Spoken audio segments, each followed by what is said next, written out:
今天我们听晚熟的人。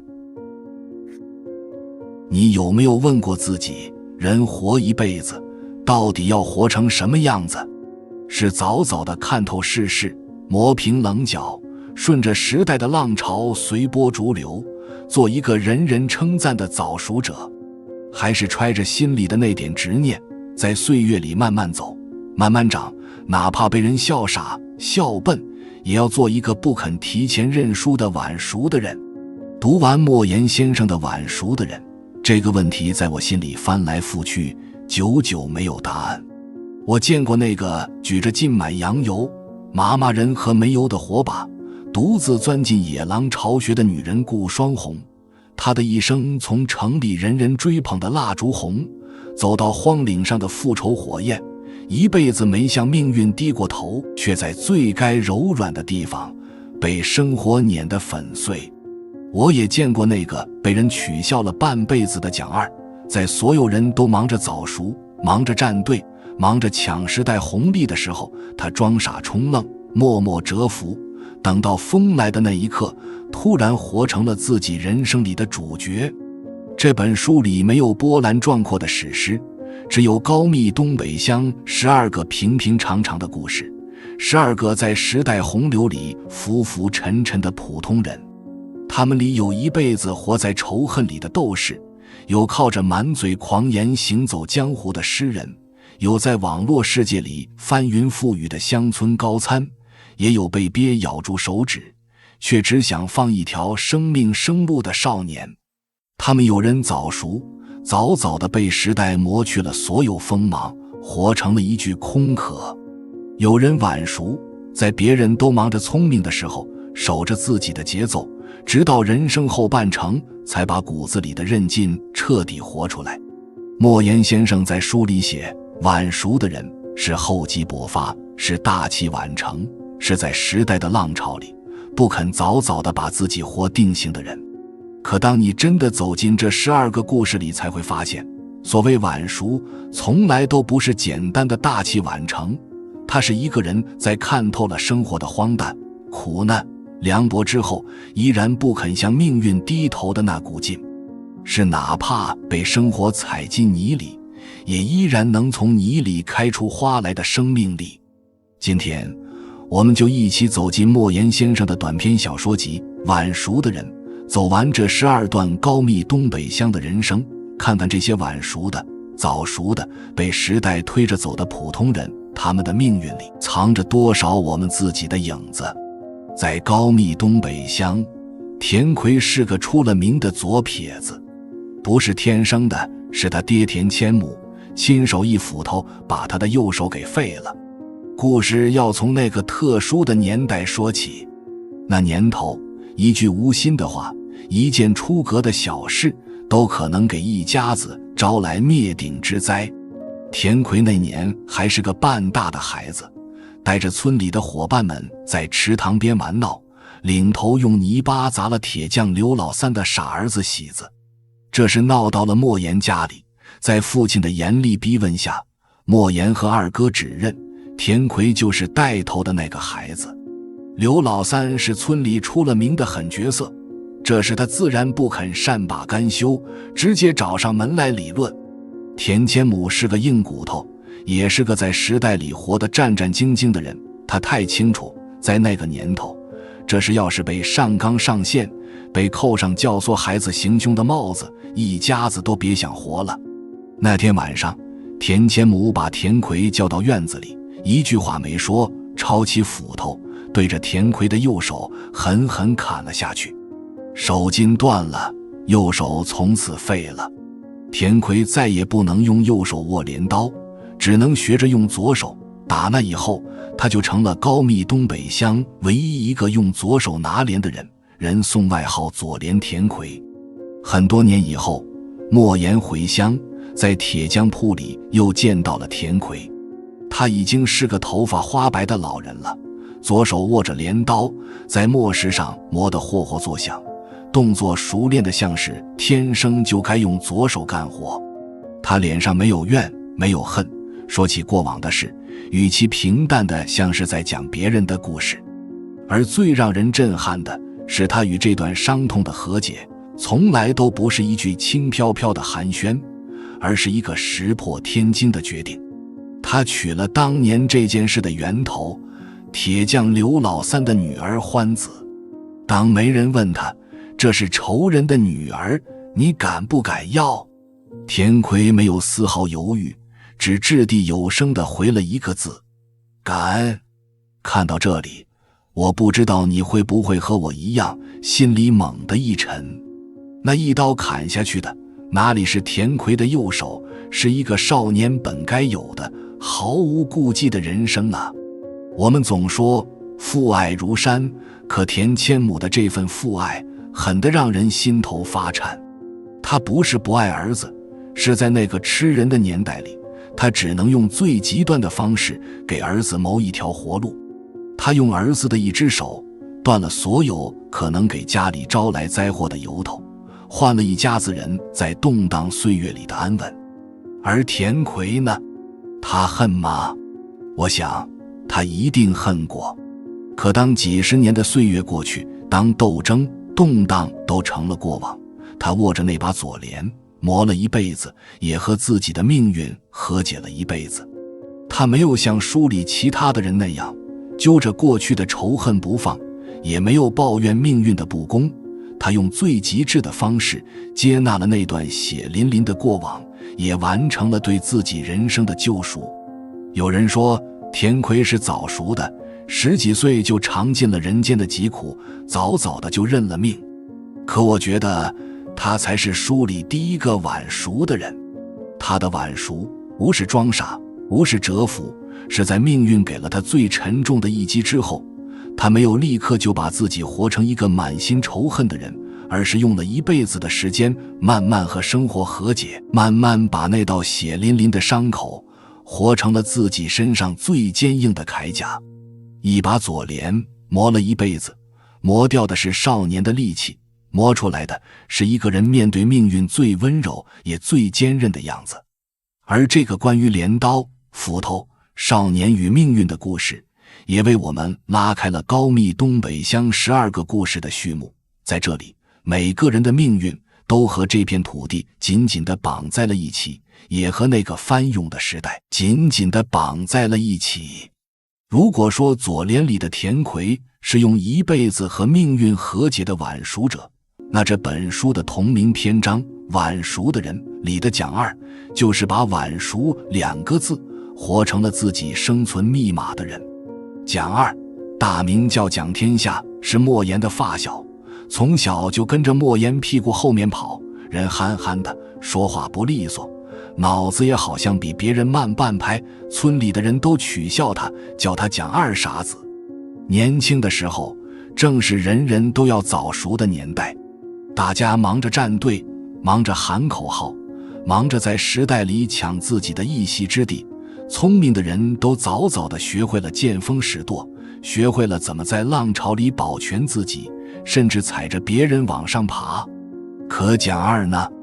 他还是那副憨憨的样子，别人取笑他，他就嘿嘿笑；别人占他便宜，他也不恼。就连分地的时候，别人都抢肥沃的好地，他就捡别人挑剩下的盐碱地，也从来不说一句怨言。所有人都觉得蒋二这辈子也就这样了，一个傻子能有什么出息？可谁也没想到，几十年过去，莫言得了诺贝尔文学奖，高密东北乡一下子成了全国闻名的地方，来旅游的、来参观的、来沾文气的人络绎不绝。就在所有人都还没反应过来的时候，那个被人笑了半辈子的蒋二傻子突然就醒了。他先是在莫言旧居旁边摆了个小摊，卖莫言的书，卖高密的特产，赚得盆满钵满。后来他又低价买下了当年没人要的洼地，盖起了房子出租，还租下了一大片地，搞起了滚地龙拳擂台赛，请来各路武林高手，办比赛，收门票，拉赞助，甚至还注册了商标，把滚地龙拳做成了自己的品牌。短短几年时间，当年的蒋二傻子成了蒋总，成了高密东北乡响当当的人物，开着豪车，住着洋房，走到哪里都有人前呼后拥。有一次，蒋二拉着莫言喝酒，酒过三巡，他拍着胸脯说了一句最能代表他人生的话：当别人聪明伶俐时，我们又傻又呆；当别人心机用尽，渐入颓境时，我们恰好灵魂开窍，过耳不忘，过目成诵，昏眼辨明，秃头生毛。我就是个例子。听到这句话的时候，我想很多人都会和我一样，突然就懂了蒋二的傻。他哪里是傻啊，他是太聪明了。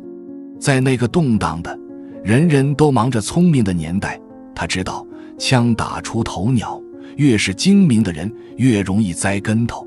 所以他藏起了自己的锋芒，装了半辈子的傻，看着身边的人起起落落，看着时代的浪潮来了又去，他始终安安静静地站在一边，等着属于自己的那个时机。你有没有过这样的时刻？身边的人都按部就班，20多岁结婚生子，30多岁升职加薪，人人都在赶着往前走，只有你好像慢了半拍，被人说不成熟，被人笑跟不上时代。可只有你自己知道，你不是傻，不是笨，你只是不想在还没看清路的时候就慌慌张张地把自己的人生定了型。你只是不想随波逐流，不想为了迎合别人就活成自己不喜欢的样子。蒋二的晚熟就是这样，他不是大器晚成的天才，他只是一个最普通的普通人。他用半辈子的装傻换来了后半生的清醒。他知道时代永远在变，只有那些不肯早早把自己活定型的人，才能在风来的时候抓住属于自己的机会。而这场擂台赛也成了蒋二晚熟人生里最荒诞也最讽刺的一笔。他精心策划了整场比赛，找来了武林前辈长林的儿子扮演日本拳手渡边一郎，又安排了单雄飞上场，在全场观众的呐喊声里打败了日本拳手，把现场的情绪推到了顶峰。这场擂台赛办得无比成功，他的地龙文化公司也顺顺利利地运营着。所有人都觉得蒋二这一次是彻底站稳了脚跟。可谁也没想到，比赛结束的第二天凌晨，蒋二就带着哭腔给莫言打来了电话，说2台推土机正在推毁他的擂台和展览馆，理由是非法用地。电话那头的蒋二再也没有了往日的意气风发，只剩下了慌乱和无助。而莫言在电话里只回了他一句话：继续晚熟吧。说完这句话，莫言便撂下电话，摸回床去睡觉了。没有多余的安慰，没有急切的追问，只有一句轻飘飘的话和一个转身就睡的动作。这份疏离与冷静，恰恰藏着对蒋二这种投机式晚熟最清醒的旁观。时代的浪潮里，所有靠着投机得来的风光都可能在一夜之间化为乌有，而真正的晚熟从来都不是一时的投机取巧。你看，这就是晚熟的人，他们不会因为一次成功就得意忘形，也不会因为一次突如其来的打击就一蹶不振，因为他们的人生从来都不是按别人的节奏走的。他们的晚熟是刻在骨子里的韧劲，是不管时代怎么变都能好好活下去的底气。而高密东北乡的故事也从来都不缺这样的人。有人靠着晚熟活成了自己，也有人靠着一辈子的斗把自己活成了一个笑话。在高密东北乡，武功是个出了名的刺头，也是个出了名的斗士。他这一辈子就干了一件事，斗。先是和村里的支书方明德斗了10几年，寸步不让。后来又和村里开工厂的杨杰斗了半辈子，谁都劝不住。所有人都说武功是个狠人，是高密东北乡最不能惹的人，谁惹了他，他就能跟谁耗一辈子。可如果你真的走进武功的人生里，就会发现，这个斗了一辈子的狠人，其实从一开始就是个被时代踩在泥里的弱者。武功年轻的时候，家里成分不好，是富农，在那个年代，这就等于被钉在了耻辱柱上。村里的支书方明德更是把他当成了眼中钉，私设公堂把他吊起来吊打，动不动就批斗他，让他游街，让他干村里最苦最累的活，还扣他的工分，让他一家子连饭都吃不饱。那时候的武功是个毫无反抗之力的弱者，他没有话语权，没有撑腰的人，只能把所有的恨都死死地记在了心里。他暗暗发誓，一定要把方明德斗倒，一定要让所有欺负过他的人都付出代价。从那以后，武功就开始了他一辈子的斗争生涯。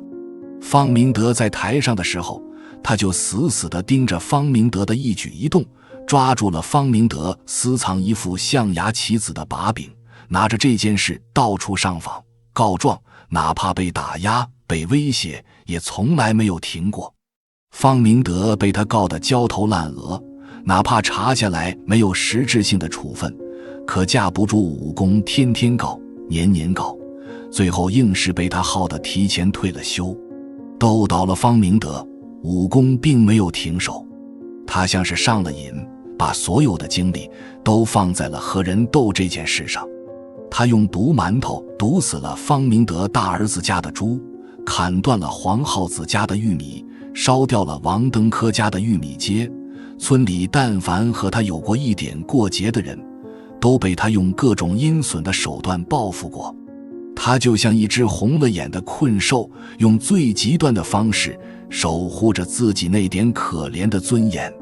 后来村里的能人杨杰办起了工厂，赚了钱，成了村里的首富，日子过得红红火火。武功看着眼红，也不管杨杰有没有得罪过他，就开始跟杨杰斗，还是老办法，天天去县里市里告杨杰，说他偷税漏税，说他污染环境，说他欺压百姓。杨杰是个干事业的人，根本耗不起武功这样的折腾，最后没办法，只能慢慢收敛了生意，和他保持着最远的距离。斗了一辈子，武功成了村里没人敢惹的存在。他走在村里，人人都躲着他，生怕被他盯上。可你再看武功的日子，他斗了一辈子，最后成了村里的五保户，苍老又浮肿，眼神里依然满是化不开的仇恨，哪怕是在路上遇到莫言的车，也要恶狠狠地往车上吐一口痰。他身边没有一个能说上话的人，一辈子都活在仇恨里，再也没有走出来过。看到这里，我想问问你，你觉得武功真的赢了吗？你身边有没有这样的人？一辈子揪着一件事，一个人不放，斗到最后，赢了面子，却输了自己的一辈子。武功的斗，说到底是一个弱者的反抗。年轻的时候，他被时代被权力欺负得太狠了，他没有别的办法保护自己，只能用这种最极端最两败俱伤的方式给自己讨一个公道。可斗着斗着，他就忘了自己为什么而斗了。仇恨成了他人生里唯一的锚点，他一辈子都活在过去的伤害里，一辈子都在用别人的错误惩罚自己的人生。他以为斗倒了所有欺负过他的人，他就赢了。可到最后才发现，他斗走了所有的人，也斗空了自己的一辈子。他赢了所有的战斗，却输掉了整个人生。莫言在书里写武功，从来没有评判过他的对错，只是安安静静地讲完了他的一生。可你读完就会明白，人这一辈子最可怕的从来都不是别人的欺负，而是你自己把自己困在了仇恨里。你揪着过去不放，过去就会像一根绳子，把你越捆越紧，直到你再也看不到眼前的日子，再也看不到人生里其他的可能。武功是早熟的，他10几岁就看透了人性的恶，早早的就学会了用仇恨武装自己。可他也是最不肯成熟的人，他一辈子都停在了年轻时候受的那些伤害里，再也没有往前走一步。高密东北乡的风吹了一年又一年，方明德老了，杨杰走了，武功也成了一个孤老头子。他斗了一辈子，到最后还是只剩下了自己。而那些他以为的胜利，在岁月面前不过是一场虚无的笑话。如果说前3个故事讲的是时代里普通人的命运，那贼纸花这个故事就把笔锋对准了知识分子的圈子，用一场看似风平浪静的笔会撕开了每个人光鲜外表下藏在心底的那个贼。故事发生在一场由松花江月刊组织的笔会上，主办方邀请了全国各地的作家、诗人、记者，莫言也在其中。一群文人墨客聚在风景优美的度假村，喝酒、聊天、游江、采风，日子过得潇洒又惬意。可就在笔会快结束的时候，出事了。参加笔会的公安系统小说作者胡冬年放在房间里的钱包被偷了，里面有几千块钱，还有身份证、银行卡。在那个年代，几千块钱不是个小数目，这件事一下子就给这场热热闹闹的笔会蒙上了一层阴影。所有人都在猜，到底是谁偷了钱包。大家第一个怀疑的是一个叫范兰妮的女记者。她年轻漂亮，性格奔放，笔会期间和很多男作家都走得很近，行为举止也有些不拘小节。更重要的是，有人看到在胡冬年钱包被偷的那个时间段，范兰妮去过他的房间。可就在大家都把怀疑的目光投向范兰妮的时候，笔会上最受尊敬的人武英杰站出来为范兰妮做了证。武英杰是松花江月刊的诗歌编辑，曾是公安局刑警队的反扒能手，是业内有名的反扒英雄。他身手好，人品正，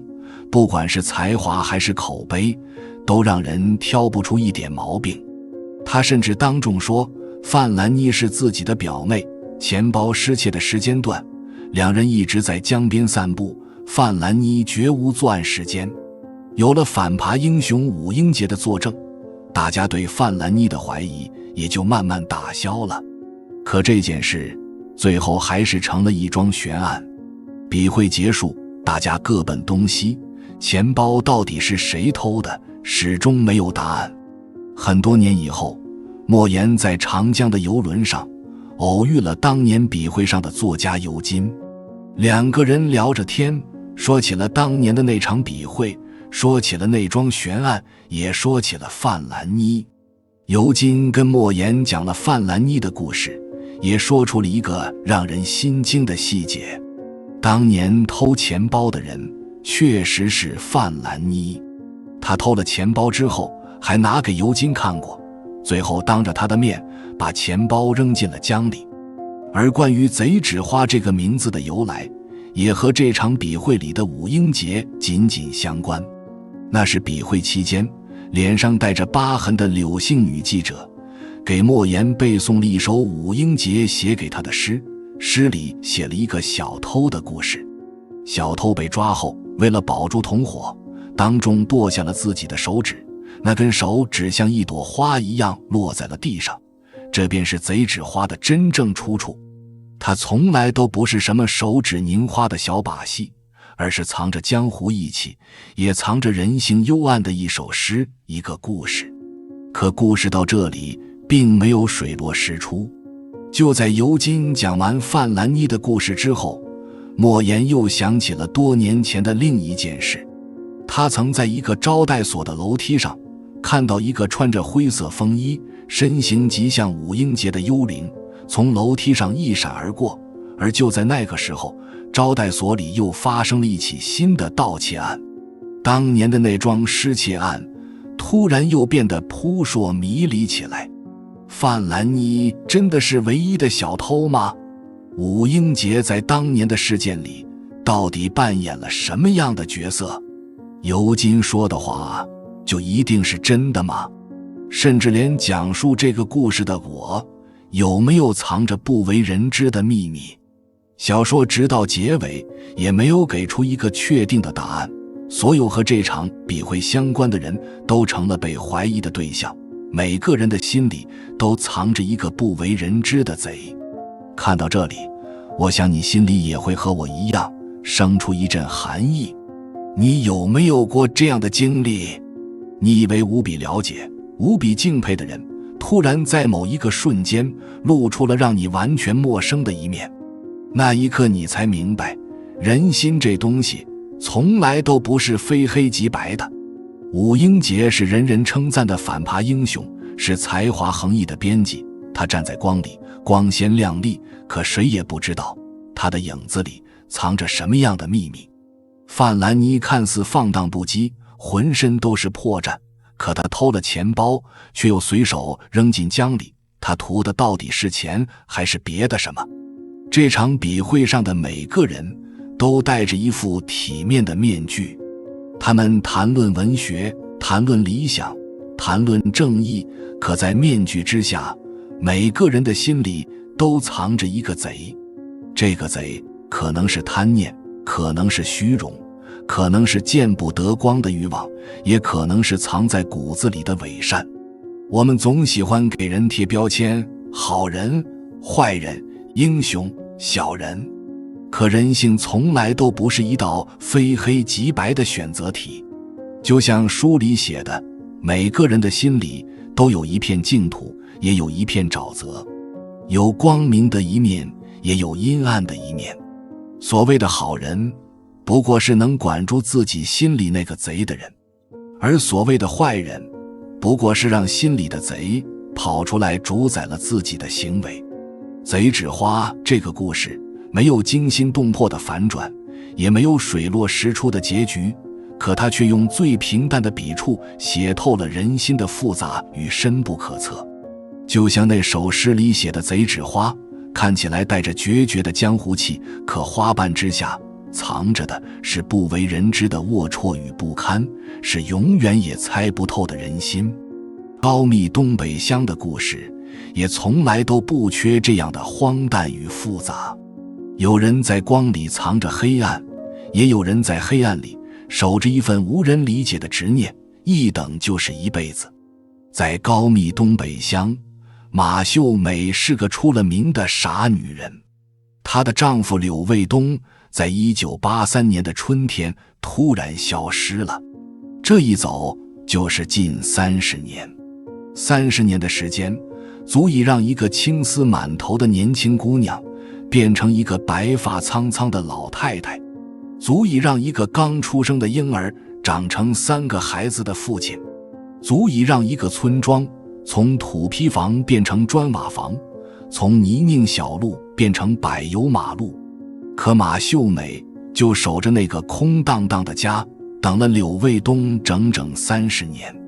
柳卫东年轻的时候是高密东北乡最风光的人，他是红卫兵的头头，敢闯敢干，能说会道，长得又一表人才，是10里8乡有名的俊后生。马秀美当年是村里最漂亮的姑娘，不顾家里人的反对，死心塌地地嫁给了柳卫东。可谁也没想到，文革结束后，柳卫东就像是变了个人。他信了基督教，给自己改名叫摩西，天天捧着圣经，嘴里念叨着别人听不懂的话。再后来，他就突然消失了，活不见人，死不见尸，没人知道他去了哪里，也没人知道他是死是活。柳卫东刚消失的那几年，村里的人都劝马秀美，说柳卫东肯定是跟别的女人跑了，要么就是在外面出了意外死了，让他赶紧改嫁，别守着一个空房子，耽误了自己一辈子。可马秀美不听，她坚信柳卫东一定会回来的。她一个人拉扯着2个孩子，种着地，打着零工，日子过得苦不堪言。村里的光棍汉想打她的主意，被她拿着锄头赶了出去。有人给她介绍对象，条件再好，他也一口回绝。他把寻人启事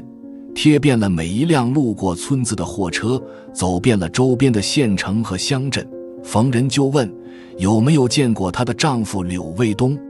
她每天早上起来，第一件事就是把院子打扫得干干净净，把柳卫东的衣服拿出来晒一晒，就好像丈夫只是出了一趟远门，随时都会回来。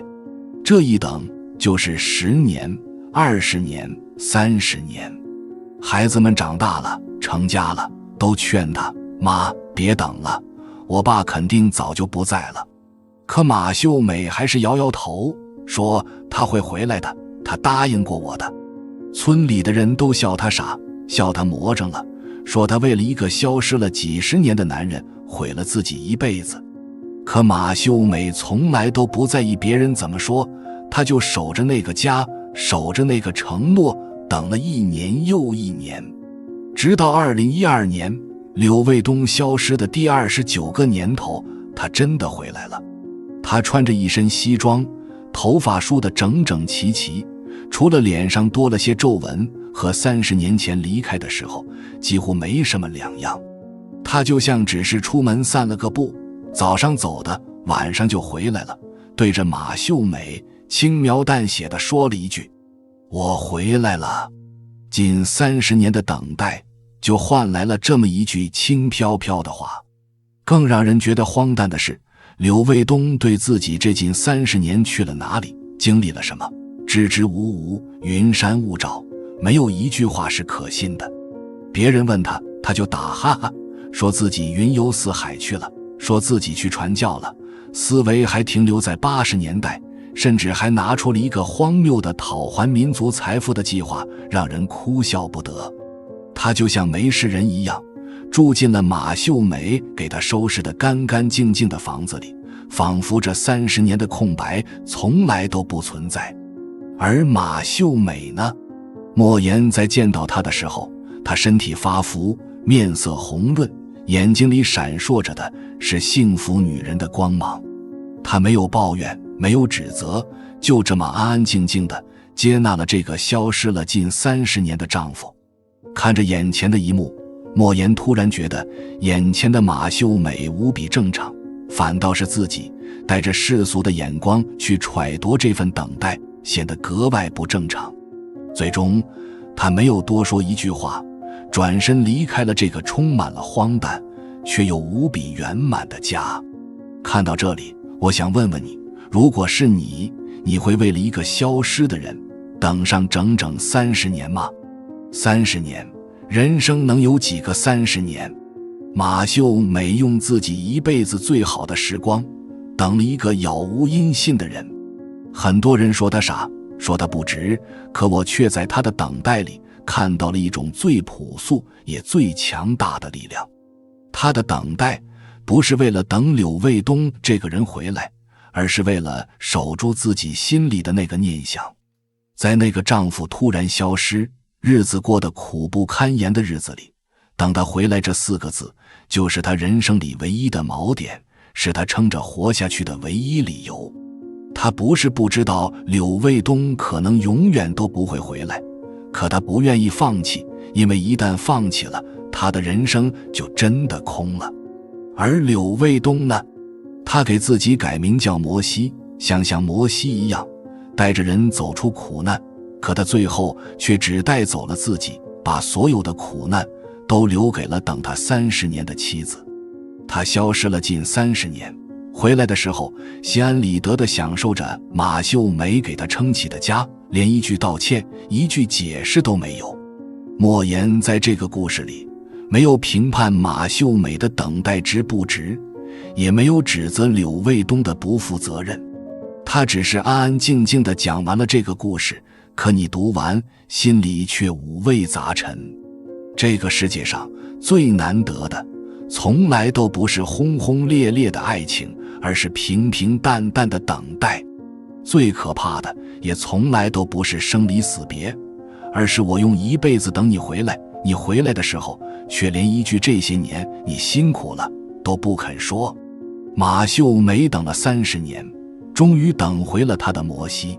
可她等回来的到底是那个当年让他奋不顾身的少年，还是一个陌生的自私的躯壳？这个问题或许只有马秀美自己才有答案。在高密东北乡，甚至在整个山东地界，金希普都曾是个响当当的名字。他自称是中国当代最伟大的诗人，是普希金的转世，是李白在世。他走到哪里都带着一本自己印刷的诗集，张口闭口就是我的诗歌，已经被翻译成20多种语言，在全世界发行。北大清华抢着请我去当教授，我都没去。省里的领导，京城的大老板，都是我的好兄弟，一个电话什么事都能摆平。他走到哪里都前呼后拥，被人围着叫金老师、金诗人。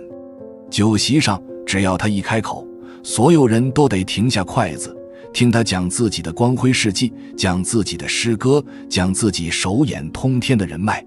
就连老乡会上，他也能当着所有人的面朗诵自己写的那首关于大馒头的诗，引得满堂喝彩。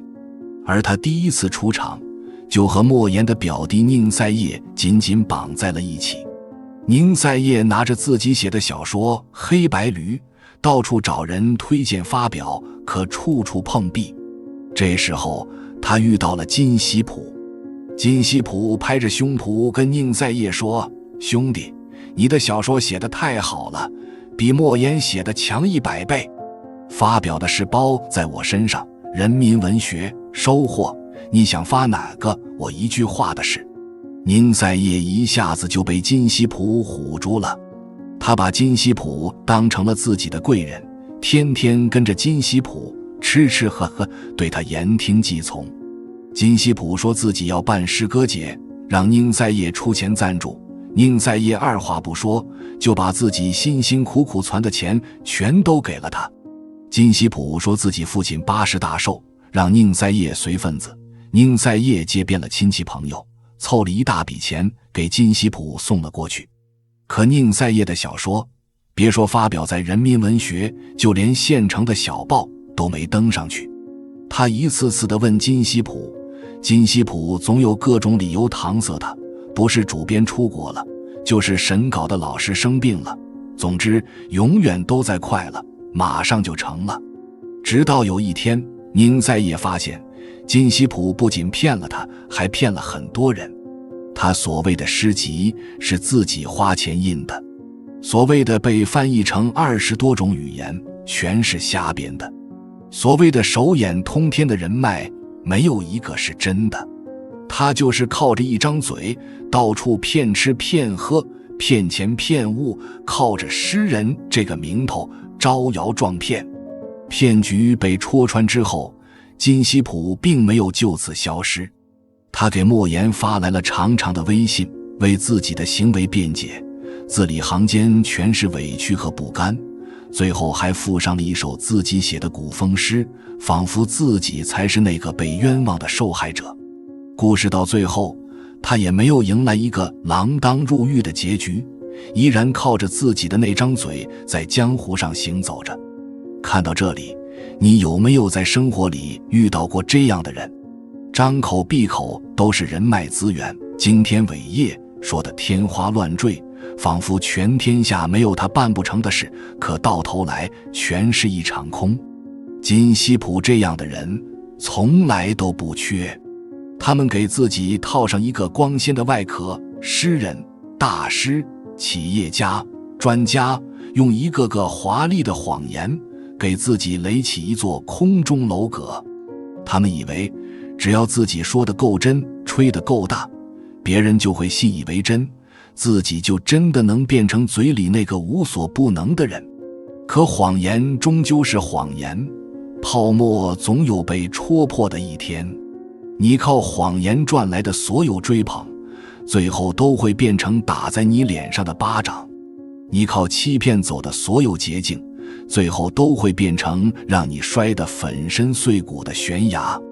其实金希普不是没有才华，他能说会道，能写诗，能编故事。如果他肯踏踏实实的写，踏踏实实的干，未必不能活成自己嘴里的样子。可他太急了，他不想花时间去沉淀，不想花力气去努力，只想靠着一张嘴走最快的捷径，一步登天。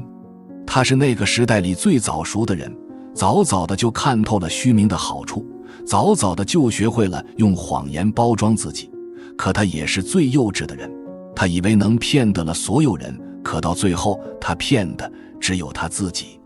莫言写金西谱，写的不是一个骗子的故事，而是那个浮躁的时代里一群人的缩影。我们身边总有太多人忙着给自己贴标签，忙着立人设，忙着用外在的东西证明自己，却从来不肯低下头，踏踏实实地做好一件事。可人生从来都没有捷径，所有命运赠送的礼物早已在暗中标好了价格。你靠谎言换来的一切，最终都会被命运连本带利地收回去。而被金西普骗得团团转的宁赛叶，也从来都不是无辜的受害者。他的故事也藏着我们每个人都可能有的执念与不甘。如果说金西普是靠着谎言活在自己编织的梦里，那莫言的表弟宁赛叶就是靠着怨恨活在了自己的怀才不遇里。而他的故事也和金西普的人生紧紧地缠绕在了一起。宁赛叶是莫言姑姑的儿子，按辈分他要叫莫言一声表哥。可他这辈子最恨的人，偏偏就是这个拿了诺贝尔文学奖的表哥。宁赛叶总说自己是个天才，写的小说《黑白驴》比莫言所有的作品都写得好，比鲁迅写的都深刻。可就是因为莫言压着他，嫉妒他的才华，不肯帮他推荐，所以他的小说才发表不了，他才一辈子只能在工厂里当个普通工人，郁郁不得志。他逢人就说莫言能拿诺贝尔文学奖全是运气，写的东西根本不值一提。他说自己的才华被埋没了，都是这个社会不公，都是表哥不肯帮他。他喝了酒就骂莫言，骂出版社，骂这个时代，骂所有不认可他才华的人。可事实呢？宁赛叶写的那本《黑白驴》，莫言看完只给了一句直白的评价：这头驴是头非常一般的驴，它没有个性，充其量是一条杂种驴。莫言不是没帮过他，给他找过编辑，给他提过修改意见，可宁赛叶根本不听。他觉得自己的作品是完美的，不需要修改，别人不认可，就是别人没眼光，就是别人嫉妒他。他把自己所有的失败都怪在了别人身上。工作不顺心是领导针对他，日子过得不好是表哥不帮他，才华没人赏识是社会不公。他从来不肯低头看看自己手里的东西到底值不值得被人看见，也从来不肯想想自己为了所谓的文学梦想到底付出了多少努力。他每天下班就喝酒、吹牛、骂街，从来不肯坐下来安安静静地改改自己的稿子，踏踏实实地写点东西。他总觉得自己是千里马，只是没有遇到伯乐，总觉得只要表哥肯拉他一把，他就能一步登天，和莫言一样名扬天下。有一次宁赛叶又拉着莫言喝酒，酒过三巡，他又开始骂莫言冷血无情，骂他不念亲情，不肯帮自己这个表弟。莫言实在忍不住了，问他：你总说自己怀才不遇，可你告诉我，你除了写了这一本没人愿意看的黑白驴，你还写了什么？你天天说自己是天才，可你为了你的天才到底付出了什么？这句话一下子就把宁赛叶问住了，他张了张嘴，半天说不出一句话，最后只能端起酒杯一口闷了下去，嘴里还嘟囔着：你就是嫉妒我，你就是怕我超过你。看到这里，我想问问你，你有没有过这样的时刻，觉得自己一身本事，却没人赏识，把所有的不顺都怪在外界身上，怪领导不识货，怪同事耍心机，怪大环境不好，可从来没低头看看自己到底有多少真本事。我们身边有太多宁赛业这样的人了，他们嘴里说着怀才不遇，心里装着满腔怨恨，可实际上他们所谓的才华不过是自我感动的幻想，所谓的不公不过是自己不肯努力的借口。真正的怀才不遇，是你有真才实学，却生不逢时，没有施展的机会，而不是你眼高手低，不肯付出，却抱怨世界不给你回报。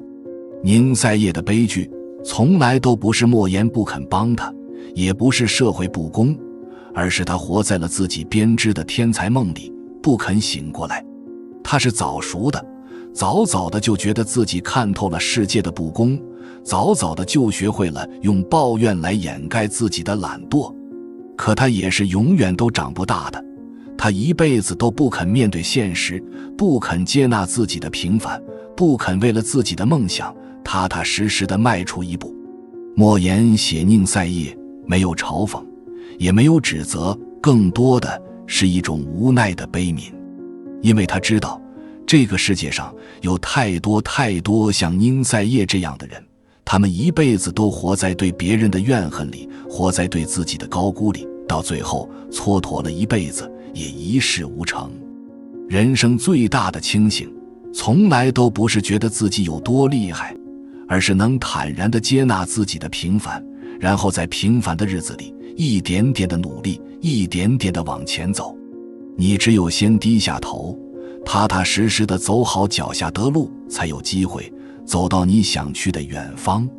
而在高密东北乡，还有一个人，他一辈子都低着头，活在别人贴给他的标签里，直到死都没能摆脱掉那个沉甸甸的身份。这个故事是从一场葬礼开始的。去世的人叫孙敬贤，是高密东北乡唯一一个被划成地主成分的人。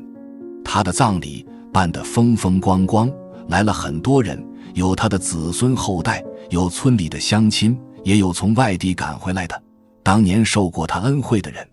可莫言站在葬礼上，看着孙敬贤的棺材，脑子里反复出现的却是几十年前自己小学3年级时写下的那篇作文，作文的题目就叫《地主的眼神》。那是文革刚开始的时候，莫言还是个上小学的孩子，学校里组织学生去生产队里参加劳动，接受贫下中农再教育。而劳动的队伍里就有被划成地主成分的孙敬贤，他干着最苦最累的活，被村干部呼来喝去，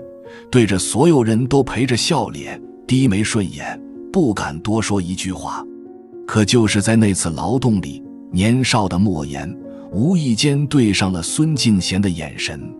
那眼神和他脸上的卑微顺从完全不一样，阴森森的，带着化不开的寒意和怨恨，像一把刀子一样扎进了莫言的心里。年少的他被这个眼神吓坏了，回去之后就写下了那篇《地主的眼神》，成了学校里的范文，被老师在课堂上反复朗读。也就是从那时候起，地主这2个字就像一座山一样压了孙敬贤一辈子。孙敬贤其实根本算不上什么地主，他祖上确实留下了几十亩地，可到了他手里早就败落了。他一辈子省吃俭用，连肉都舍不得吃一口，地里的活他比雇来的长工干得多。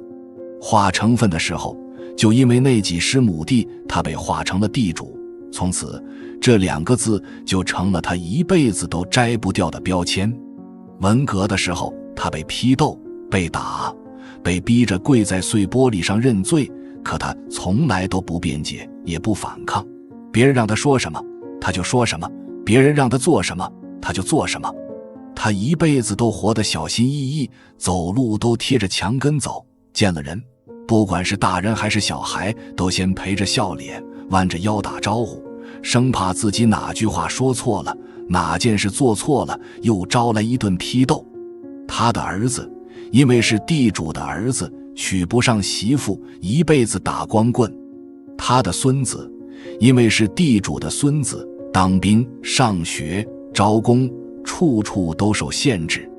他看着自己的子孙后代，因为自己这个地主的身份，一辈子抬不起头，心里的滋味没人能懂。直到文革结束，成分被取消了，他终于不用再被批斗了，可他还是改不了一辈子的习惯。走路还是贴着墙根，见了人还是先陪着笑脸，说话还是小心翼翼，哪怕对着自己的孙子孙女，也从来不敢大声说话。他活了90多岁，寿终正寝。葬礼上，他的子孙们哭着追忆他的一生，讲他一辈子的谨小慎微，讲他一辈子没欺负过任何人，讲他被地主这个标签压了一辈子的委屈。而站在人群里的莫言，看着那口黑沉沉的棺材，又想起了几十年前那个麦地里孙敬贤投过来的那道阴森森的藏着无尽委屈与怨恨的眼神。看到这里，我想很多人都会和我一样，心里堵得慌。我们总说时代的一粒灰落在个人头上就是一座山，可你有没有想过，一个轻飘飘的标签能把一个人压一辈子，连死了都要靠后人的追忆来为他辩白一句。孙敬贤的一辈子都被地主这2个字困住了。他没做过任何坏事，没欺负过任何人，可就因为这个标签，他一辈子都活得像个惊弓之鸟，一辈子都在卑微和恐惧里度过。他那篇被当成范文的地主的眼神里，藏着的不是一个地主的恶毒，而是一个普通人在时代的浪潮里身不由己的无奈与悲凉。莫言写这个故事，没有控诉，也没有批判，只是用最平淡的笔触写了一个老人的一辈子和他死后的一场风光葬礼。可你读完就会明白，最残忍的从来都不是身体上的折磨，而是精神上的枷锁。一个标签就能把一个人钉在耻辱柱上，一辈子都翻不了身。时代变了，成分取消了，地主这个词也早就成了历史。可孙敬贤到死都没能摆脱掉这个标签给他带来的恐惧。他的葬礼办得再风光，也弥补不了他一辈子的卑微与屈辱。而高密东北乡的故事也从来都不缺这样的身不由己。有人被时代的标签困住了一辈子，也有人在几十年后和当年的故人重逢，才发现物是人非，当年的人和事早就变了模样。很多年以后，莫言再次回到高密东北乡，被朋友安排进了县城里一家豪华的大澡堂。他刚走进热气腾腾的大水池，就听到一群光着膀子的男人对着他大喊：作家，伙计们，看看谁来了。喊他的人是董家进，还有当年棉花加工厂的一群老工友。几十年没见，当年的年轻小伙子都变成了大腹便便的老头子，头发白了，肚子大了，可一开口还是当年在棉花加工厂里的那股热乎劲。他们围着莫言，一个个的握手，喊着他的名字，竟然一个都没叫错。他们笑着说：天才就是天才，几十年没见，还能记得我们这些老伙计的名字。莫言也笑着，心里却五味杂陈。这个澡堂就建在当年他们工作的棉花加工厂的旧址上。当年这里是全县最有名的棉花加工厂，每年加工10万担皮棉，甚至接到过国务院的任务，给朝鲜供应棉花，还受到过周恩来总理的表扬。当年他们在这里日夜加班，挥汗如雨，觉得自己是在为国家做贡献，觉得这个棉花加工厂会陪着他们一辈子。可谁也没想到，几十年过去，当年热火朝天的棉花加工厂没了，取而代之的是这个富丽堂皇的大澡堂。而当年棉花加工厂里那个调皮捣蛋，差点一把火烧了工厂的石连成，如今成了身价亿万的大老板。这个澡堂还有县城里的超市、酒店、洗浴中心，全都是他的。当年的厂长董家进，如今成了澡堂里的常客，拿着石连成给他的钻石卡，带着老工友们半个月来一次，泡个澡，吃顿饭，喝点酒，叙叙旧。他们坐在水池的台阶上，用毛巾往身上撩着水，聊着当年的旧事，聊着谁谁谁走了，谁谁谁病了，聊着聊着就有人红了眼眶。当年在厂里爱打架的蒋大田和花剑，几十年过去了，还是老样子，一言不合就在水池里扭打起来，互相往对方脸上泼水，最后打得鼻子都出了血，把一池子水都染红了。澡堂的经理过来制止，被董家进一顿骂，说当年石连成在厂里差点放火烧了工厂，都是我保下来的，你们老板见了我都得叫我一声舅，你算个什么东西？经理吓得带着保安灰溜溜地走了。看着眼前这一幕，莫言突然觉得时间好像从来都没有走。他们还是当年棉花加工厂里的那群小伙子，还是那样的脾气，还是那样的热乎劲。可再低头看看，水池里的人都老了，头发白了，脸上有皱纹了，肚子大了，当年的意气风发早就被岁月磨没了。泡完澡，董家进带着莫言去了3楼的自助餐厅。老工友们一趟趟的把各种各样的食物端到桌子上，放开肚皮狂吃，直吃得肚大如鼓，饱嗝连连。他们说这辈子就没吃过这么多好东西。后来莫言又被安排去了2楼的洗脚房做足疗，给他洗脚的姑娘能歌善舞，能说会道，还看过老电影《第8个是铜像》。他跟莫言聊着天，说自己当年在北戴河的疗养院工作。当莫言问他怎么会跑到这个小县城来，他笑着自嘲了一句：犯错误了呗。旁边的人追问是什么错误，他半开玩笑地回了一句：作风错误。他给莫言捏着脚后跟的骨刺，手法熟练，嘴里说着这里是筋膜炎，刮刮痧，拔个罐，把淤血拔出来就好了。他的话里带着几分江湖气，也带着几分说不清道不明的神秘感。关于他的过往，关于他口中的错误，他再也没有多说一句。故事的最后，莫言走出澡堂的时候，天已经黑了。他回头看了看这座建在棉花加工厂旧址上的豪华建筑，心里百感交集。看到这里，我想问问你，多年以后，当你和年少时的伙伴重逢，看着他们满脸皱纹，大腹便便，聊着当年的糗事，你会不会突然恍惚，好像昨天你们还在车间里、田埂上、教室里疯跑，怎么一转眼就都老了？这个故事里没有轰轰烈烈的情节，只有一场平平常常的故人重逢，可字里行间全是岁月的无情和时光的唏嘘。当年的棉花加工厂是他们的青春，是他们的理想，是他们一辈子最骄傲的时光。可几十年过去，工厂没了，变成了澡堂，当年的厂长成了澡堂里的常客，当年差点被开除的捣蛋鬼成了身价亿万的老板，当年一起挥汗如雨的工友，如今只能靠着当年的那点情分，蹭着一张钻石卡来澡堂里泡个澡，吃顿饱饭。他们没变，还是当年的脾气，当年的热乎劲。可他们又都变了，被时代推着走，被岁月改变了模样。当年的理想和骄傲早就被现实磨平了。而那个洗脚房里的姑娘，还有隔壁红床里的姑娘，她们又是另一个时代的缩影。她们和当年的董家进、莫言一样，在时代里努力地活着，努力地在这个复杂的世界里找一条属于自己的活路。莫言写这个澡堂，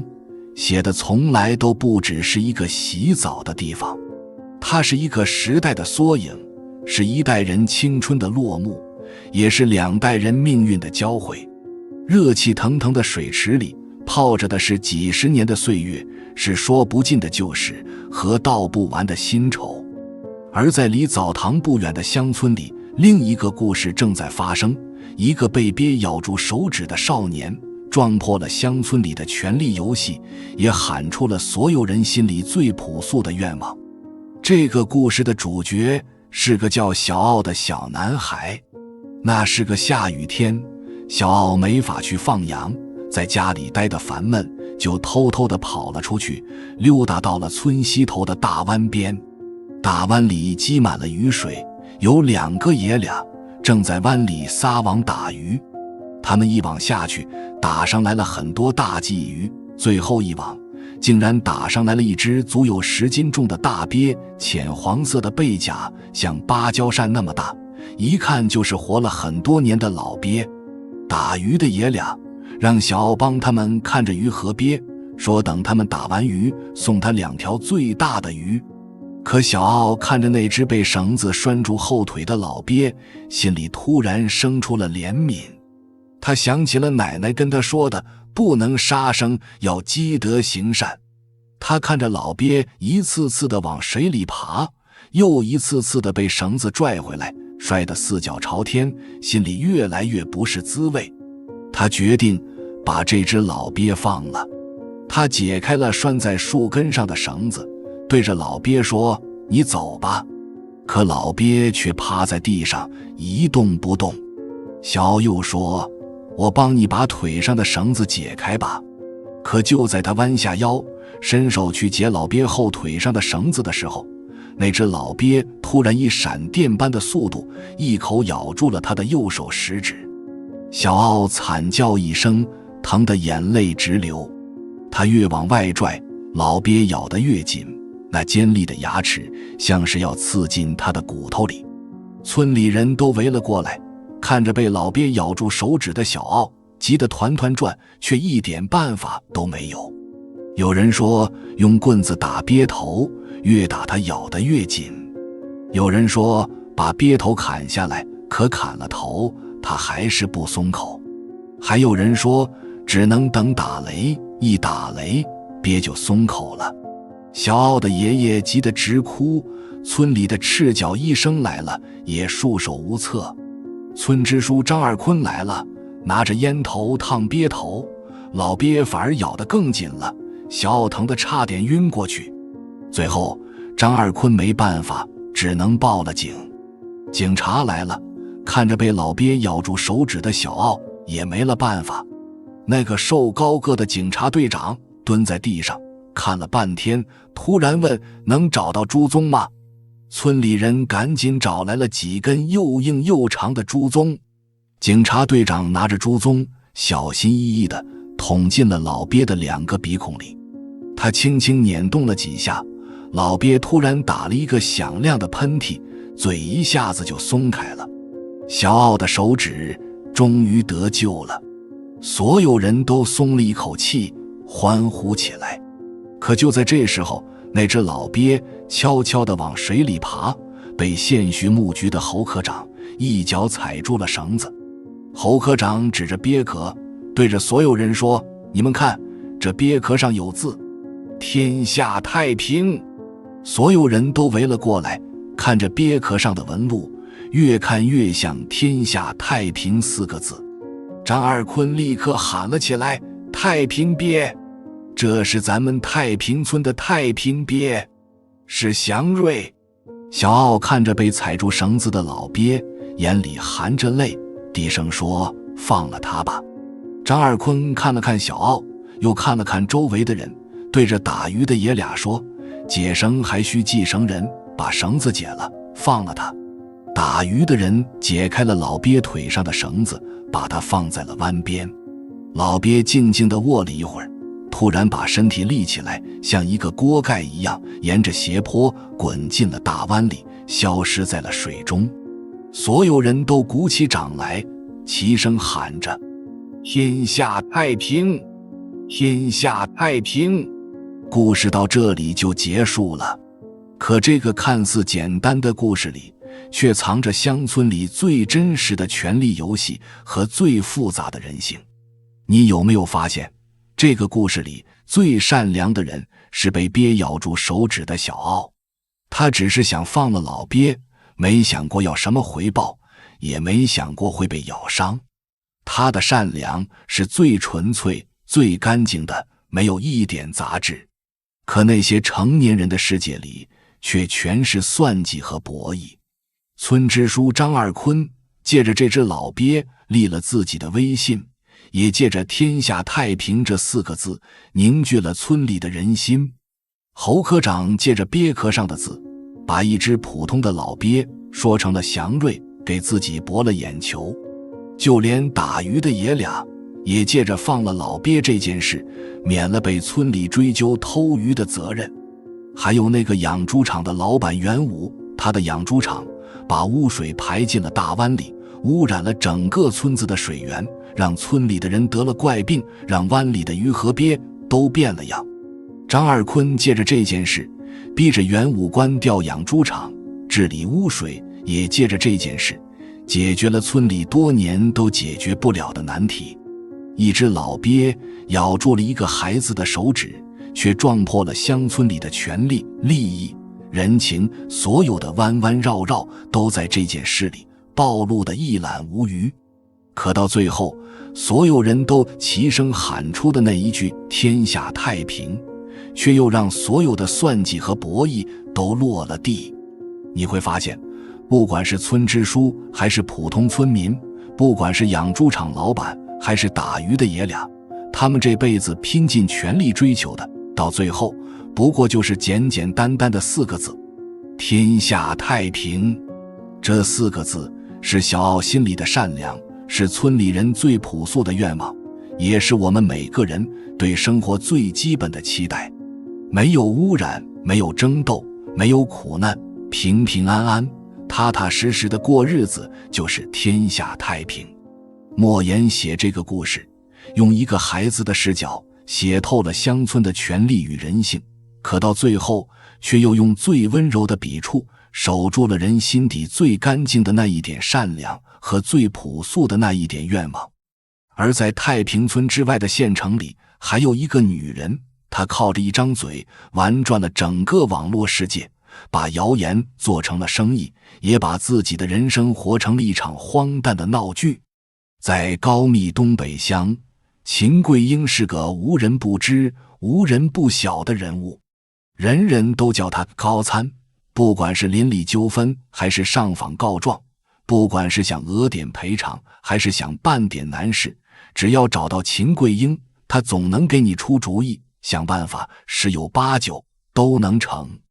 后来互联网来了，智能手机普及了，秦桂英更是如鱼得水。她有5部手机、5个微信号、2个公众号，一个叫红唇，一个叫绿嘴。她靠着这2个公众号，靠着5部手机，在网络世界里翻云覆雨，把谣言做成了一门生意。她跟莫言说，这个世界得网络者得天下，使网络者失天下。网络是天堂，也是地狱，可以用网络伸张正义，也可以用网络冤杀好人，可以用网络赚钱，也可以用网络消费。总之，网络能把人变成鬼，也能把鬼变成人。而他赚钱的方式就是卖谣言。他说，一条谣言价钱因人而异，全看买家是谁。乡里的书记想平息上访，他就编一条书记为了村民自掏腰包修桥铺路的谣言，3000块钱一条。莫言想在网上立住口碑，他就编2条莫言拒绝副部级职务，只因一开会就打瞌睡，莫言坚持让父亲火化，被亲戚指责不孝的谣言，1条2万，2条4万，贱卖给莫言。他还说，他卖的谣言全是正能量满满的。他手下有几百个铁杆水军，只要给点甜头，让他们咬谁就咬谁，让他们捧谁就捧谁。生活里10000个人也成不了大气候，可网络上100个人就能掀起滔天巨浪。可就是这样一个在网络世界里呼风唤雨、精明到了骨子里的女人，她的一辈子却起源于一个10几岁女孩的伤疤。秦桂英小的时候天生6指，2只脚都长了6个脚趾头。那时候她最怕的就是别人看到她的脚。小学3年级的时候，学校组织去水田里插秧，班主任李圣杰老师一次次地催她下水，还当着全班同学的面讥讽她穿着绣花鞋是地主家的小姐。秦桂英被逼得没办法，只能穿着鞋子下了水，结果鞋子陷在了泥里，她的6指被全班同学都看到了。从那以后，她就成了同学们取笑的对象，那个6指的伤疤被当众揭开，血淋淋地暴露在了所有人面前。后来文革来了，秦桂英成了红卫兵的头头，她拿着一把锈钝的剪刀，剪下了李圣杰老师的长辫子，拧成鞭子，一下下地抽打在老师的脸上。没过多久，李圣杰老师就跳井自杀了。这件事成了秦桂英一辈子的污点。当年她本来有机会转成国家干部，可就是因为有人举报了这件事，她的前程彻底毁了。她嫁给了当年追求她的古文宇，生了4个孩子，为了逃避计划生育，跑到了中俄边境的荒山里，10几年后回来，成了无地可种的农民。从那以后，秦桂英就变了，她变得尖酸、刻薄、精明、狠戾。她学会了上访，学会了闹事，学会了用最极端的方式保护自己，也学会了用最刁钻的角度抓住别人的把柄，为自己谋利。他一辈子都在跟这个世界斗，跟村干部斗，跟乡政府斗，跟县里的领导斗，斗了一辈子，也算计了一辈子。他靠着闹事分到了地，落下了户口，靠着给别人出主意赚了钱，成了远近闻名的高参。到了互联网时代，他又靠着自己的精明玩转了网络，把谣言做成了生意。可他算计了一辈子，斗了一辈子，到最后丈夫古文宇得了怪病，听到激烈亢奋的音乐就会发疯。他自己也成了村里人人都怕却没人真心尊敬的人。当他把2条关于莫言的谣言用微信发过去，明码标价叫卖的时候，莫言看着屏幕上的文字，心里五味杂陈。他写好了一大段回击的话，可犹豫了好久，最后还是把这条微信删去了，只简单的回了他5个字：谢谢，我不买。没有针锋相对的回击，没有义正辞严的指责，只有一句平淡的拒绝和一份藏在文字背后的无奈、厌倦，还有一丝说不清道不明的悲悯。看到这里，我想问问你，你有没有见过这样的人？一辈子都在算计，一辈子都在进攻，好像浑身长满了刺，谁靠近就扎谁。可只有你知道，那些刺的背后不过是一个当年被人当众揭开伤疤、手足无措的小女孩。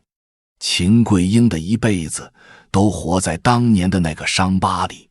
李圣杰老师的一句讥讽改变了他的一生。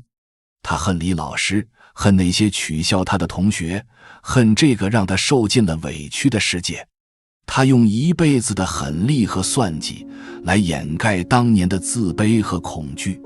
他用浑身的尖刺来保护那个躲在角落里被人取笑的小女孩。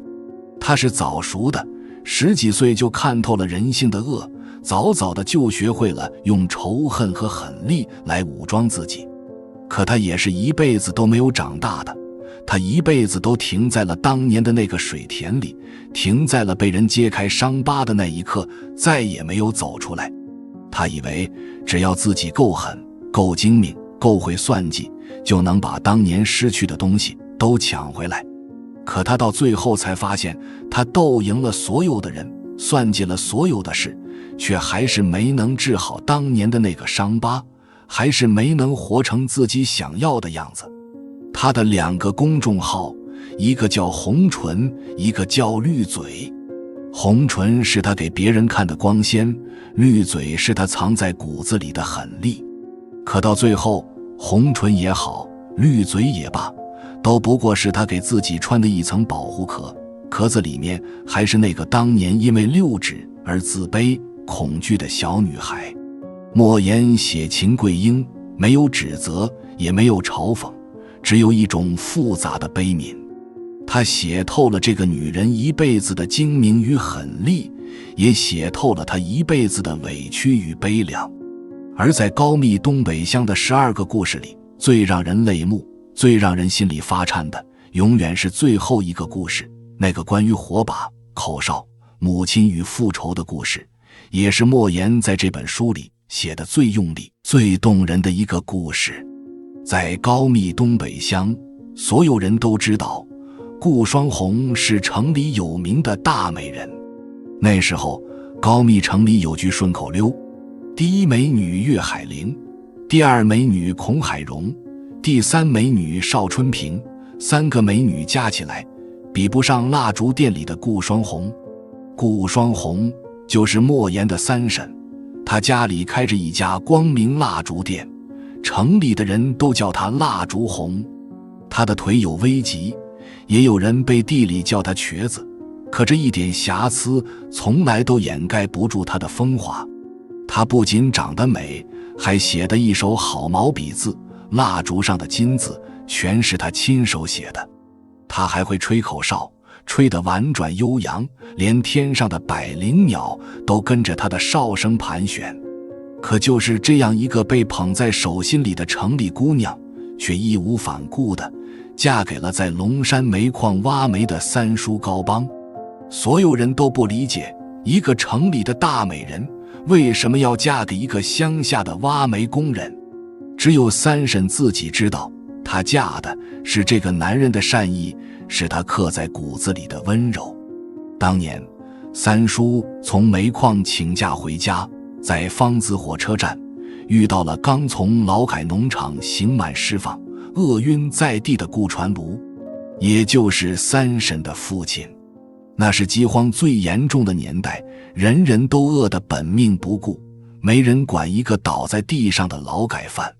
只有三叔把自己勒紧裤腰带省下来，想带回家给母亲吃的2个黑面馒头分了一半给顾传庐，最后甚至把剩下的半个馒头也分给了2个快要饿死的孩子。就因为这1个馒头的善意，顾传庐认准了这个小伙子，把自己最疼爱的女儿嫁给了他。而三婶也看中了三叔的这份善良，还有他那一口出神入化的口哨。三叔的口哨吹得一绝，他能吸气发声，也能呼气发声，解决了口哨演奏里声音不连贯的难题。4个8度的音域，婉转悠扬，什么曲子都能吹。结婚以后，三叔在煤矿上班，三婶就在家里操持家务。他们生了1儿1女，女儿叫清灵，儿子叫清泉，日子过得平淡，却满是幸福。可命运的残酷从来都不会跟你打招呼。1971年的春天，煤矿发生了瓦斯爆炸，三叔工作的长子面20多个工人一个都没上来。三婶接到消息的时候，天塌了。她带着2个孩子赶到煤矿，连三叔的尸骨都没能见到，只背回来了三叔的几件旧衣服和1支旧口琴。他把三叔的衣冠冢葬在了村前的岭上。下葬那天，他没有哭天抢地，只是安安静静地跪在坟前，一句话都没说。所有人都劝他，为了2个孩子要好好活下去，他只是点点头，眼里没有一滴泪。可谁也没想到，更大的灾难还在后面。那年秋天，三婶跟着村里的马车去公社缴公粮，临走前让7岁的女儿青林在家看着1岁多的弟弟清泉。可等他晚上回来的时候，家里只剩下了哭成泪人的青灵。青灵说，2只大黄狗把弟弟清泉叼走了，拖进了岭上的酸枣林里。村里人举着火把找了3天3夜，把岭上的沟沟壑壑都翻遍了，别说清泉的尸骨，连一滴血迹、一块布片都没找到。有人说孩子是被狼叼走了，不是大黄狗，也有人说是被人贩子拐走了。可不管怎么找，清泉就这么消失了。接二连三的打击让青灵这个7岁的孩子成了村里人的闲话对象。有人说是他吃了人贩子的糖，把弟弟弄丢了；有人说是他撒谎，弟弟根本不是被狼叼走的。流言蜚语像刀子一样扎在这个孩子的心上。那天，青灵给三婶留了一张纸条，上面歪歪扭扭地写着：娘，我没撒谎，是2条大黄狗把弟弟拖走了。然后他喝下了一整瓶敌敌畏，结束了自己7岁的生命。一夜之间，丈夫没了，儿子没了，女儿也没了，一个原本幸福的家就这么散了。所有人都以为三婶会垮掉，会疯掉，会跟着丈夫孩子一起去了，可她没有，她还是安安静静的给女儿办了葬礼，把女儿和丈夫葬在了一起。她不哭不闹不说话，每天就挎着篮子到岭上去采麻仁，去酸枣林里砍酸枣树，没人知道她想干什么。直到一个月黑风高的夜晚，三婶叫上了14岁的少年小光，他脖子上挂着新买的手电筒，一手提着一把斧头，一手举着一只火把，另一只火把塞到了小光手里。那火把是他用酸枣木做的，裹了布条和棉絮，在羊油、麻仁、煤油里浸泡了无数遍，一点燃就燃起了熊熊的火焰。他对小光说：我们去报仇。他们钻进了岭上的酸枣林，找到了那个野狼的巢穴。三婶举着火把，第一个钻进了狼窝，让跟在身后的小光打着手电为他照亮。洞的深处10几点绿油油的狼眼在黑暗里闪着光，可这个腿有危疾的女人没有一点害怕。她举起斧头，对着那只领头的公狼狠狠劈了下去，一斧又一斧，直到公狼没了气息，又用火把烧透了他的尸体。然后他又劈死了那只母狼，还有4只刚出生的小狼崽。他在狼窝的角落里找到了清泉的2只小鞋子，他把鞋子紧紧地按在胸口，终于发出了一声撕心裂肺的哭嚎。他把火把扔进了狼窝深处，熊熊的火焰吞噬了整个巢穴，也烧掉了他这辈子所有的温柔与希望。从狼窝回来之后，三婶就静静地躺在了炕上，闭着眼睛，不吃不喝，叫也不应，问也不答，就这么躺了整整7天。第7天的时候，她穿上了当年结婚时穿的衣服，安安静静地躺在炕上，永远地闭上了眼睛。她走的时候脸上很平静，就好像只是要去见她的丈夫和孩子了。村里人没有把她送去火葬场，他们掘开了三叔的衣冠冢，把三婶的棺材和清灵的小棺材并排着放了进去。他们还把清泉的那2只小鞋子装在木匣里，放在了三叔和三婶的棺材之间。看到三婶举着火把钻进狼窝的那一刻，我无数次在想，到底是什么样的力量能让一个原本娇弱的女人敢独自闯进野狼的巢穴？答案只有2个字：母亲。她原本是城里娇生惯养的姑娘，连杀鸡都不敢看，可当她的孩子被狼叼走，当她的家彻底散了，她就成了最勇敢的战士。那2只火把里烧的不是羊油和煤油，是她对丈夫的爱，对孩子的疼和对命运最绝望的反抗。她的一生就像她家里做的蜡烛，燃烧了自己，照亮了家人，到最后燃尽了所有的光和热，只留下了一地灰烬。她的口哨再也没有人吹了，她的火把也随着狼窝的火焰熄灭了。可她对孩子的爱，对命运的反抗，却像一团火，永远地留在了高密东北乡的岭上，留在了每一个读过这个故事的人心里。12个故事到这里就全部讲完了，从左连田葵的命运转折，到蒋二的晚熟折服，从武功一辈子的执念斗争，到贼纸花里的人心难测，从马秀美30年的等待，到金希普与宁赛叶的浮躁与不甘，从孙敬贤一辈子的标签枷锁，到澡堂里的故人重逢，从被鳖咬住手指的小奥，到玩转网络的秦桂英，最后是三婶姑双红用一把斧头、2只火把写完了自己悲怆又坚韧的一生。这12个故事，12个不同的人生，都发生在高密东北乡这片土地上，也都围绕着2个字：晚熟。什么是真正的晚熟？不是蒋二那样装了半辈子傻，等着时代的机遇，也不是宁赛叶那样一辈子眼高手低，用怀才不遇掩盖自己的懒惰。真正的晚熟是田葵那样被命运砍了一刀，却用一辈子的时间慢慢和生活和解。是马秀美那样用30年的等待守住自己心里的念想。是三婶姑双红那样哪怕被命运碾得粉身碎骨，也依然不肯低头，用自己的方式和这个世界对抗到底。莫言在书里写，晚熟是当代人的一个特征，有的人年轻的时候胆小怕事，到了晚年反而勇气十足，做出了惊天动地的事情。其实晚熟从来都不是迟钝，不是傻，也不是大器晚成的功力。他是一个人在看透了生活的荒诞、苦难、凉薄之后，依然不肯早早地把自己活定性，依然不肯向命运低头。是在所有人都忙着随波逐流的时候，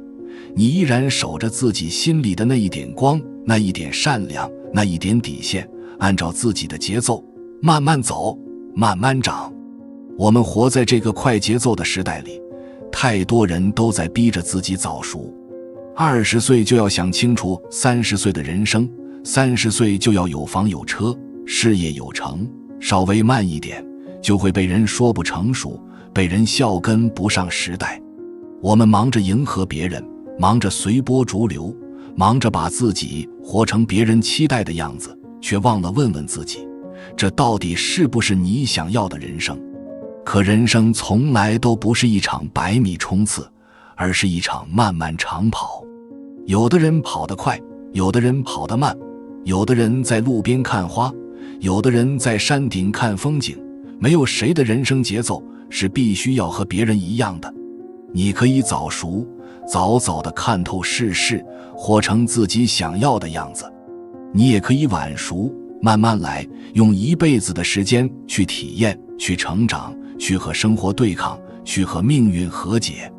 只要你守住自己心里的那一点光，不放弃，不低头，不管走得多慢，都是属于你自己的最好的人生。就像高密东北乡的那些晚熟的人，他们一辈子都在这片土地上，被时代推着走，被命运搓磨着，可他们到最后都活成了自己人生里的主角。在这12个故事里，最让你印象深刻的是哪个人物？你觉得自己是一个早熟的人，还是一个晚熟的人？今天的这个解读只是带大家走进了晚熟的人的皮毛，梳理那些细腻的笔触，那些复杂的人性，那些藏在字里行间的悲悯与力量，只有你亲自翻开原著，才能真正体会到。本次解读无法替代原著本身的文字力量，推荐大家去阅读莫言先生的《晚熟的人》，去感受高密东北乡的12个故事，去读懂什么是真正的晚熟。我们下期故事再见。